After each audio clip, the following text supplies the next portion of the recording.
मान्यवर कहते हैं कि इनकम का क्या उद्देश्य है?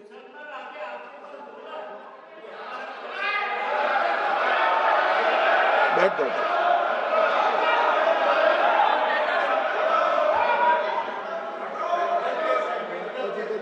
मान्यवर, मैं दादा की टेंशन समझ रहा हूं, ये बंगाल के मुसलमान भी सुन रहे हैं, तो उनको टेंशन होना स्वाभाविक है। मान्यवर, लालू प्रसाद जी, आज आरजेडी के सारे सदस्य बोले, जब 2013 का अमेंडमेंट आया, मैं लालू जी का तो पूरा पढ़ना चाहता हूं, बाकी सदस्यों का सिर्फ टोकन पढ़ूंगा। लालू जी ने क्या कहा? मैडम, सरकार जो यह संशोधन विधेयक पेश किया है, सरकार की पहल का हम स्वागत करते हैं। शाहनवाज हुसैन जी और अन्य माननीय सदस्यों ने अपनी बातों को यहां रखा, मैं उसका समर्थन करता हूं। आप देखिए, सारी जमीनें हड़प ली गई है, चाहे सरकारी हो या गैर सरकारी। वक्फ बोर्ड में जो काम करने वाले लोग हैं, उनके द्वारा सारी प्राइम लैंड को बेच दिया गया है। पटना में ही डाक बंगले की जितनी प्रॉपर्टी सब अपार्टमेंट बन गए। इस तरह की काफी लूट खसोट हुई है।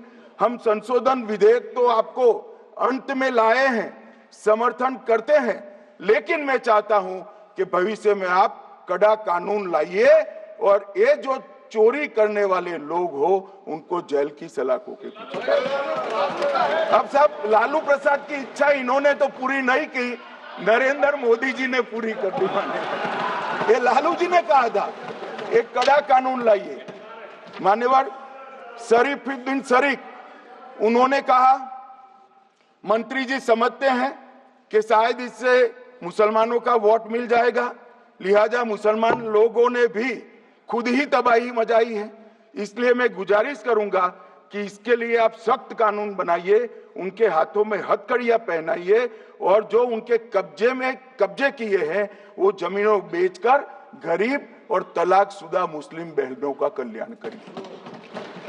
इसके बाद श्री हमीदुल्लाह सैयद लक्षद्वीप से थे, उनका भी इसी टोन का भाषण है।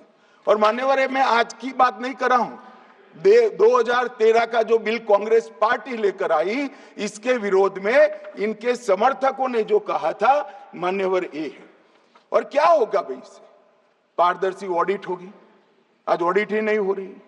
रिपोर्ट ऑनलाइन जमा करने की सिस्टम नहीं है, वो होगी, रिपोर्ट देनी पड़ेगी, बैलेंस शीट जमा करनी पड़ेगी, ऑडिट होगी, कैग के रिटायर्ड ऑफिसर ऑडिट करेंगे और मान्यवर पारदर्शिता आएगी। इससे क्यों डरना चाहिए किसी को? पारदर्शिता से क्यों? और वक्फ बोर्ड और वक्फ परिषद, इसका कोई ऑर्डर हम ऐसा नहीं लिख रहे हैं कि कोर्ट में नहीं जा सकते। आपने तो कर दिया था कि एक ऑर्डर को कोई कोर्ट में चैलेंज ही नहीं कर सकता, पूरा संविधान वहां समाप्त कर दिया मान्यवर।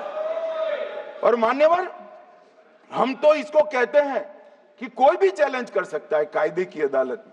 इस देश में संविधान का राज है, ग्रीवेंसेस जिसका भी हो कोर्ट में जा सकता है। 2013 में जिसकी भूमि हड़पी, इसके ग्रीवेंसेस को भी कोर्ट के फोरम से बाहर करने का पाप एक कांग्रेस पार्टी ने किया।